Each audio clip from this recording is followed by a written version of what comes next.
Lord said, God is for us. Who can be against us?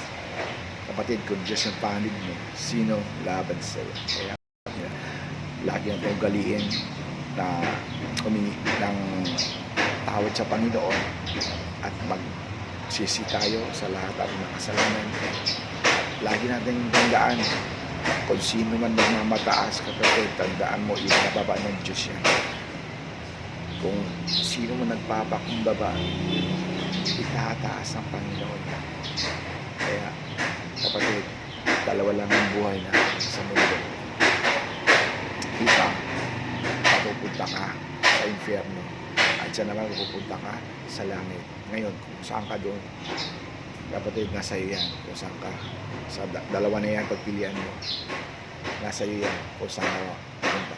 Ayun, kaya sigurado ako kapatid, na kapag sa Panginoon, wala kang talo.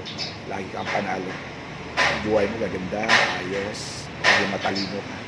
Guiding ka ng Holy Spirit. Kaya tandaan mo, kapatid, huwag kang gumawa ng mga kasalanan na hindi naaayon sa Panginoon. Dahil ang balik niyan, ang consequences niyan, nakakatakot.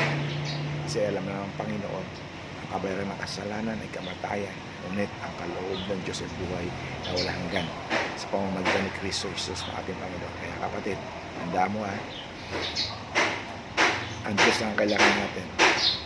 Siya ang mag-protection sa ating araw-araw sa ating buhay. Kaya laban natin sa buhay. Thank you and God bless you to all.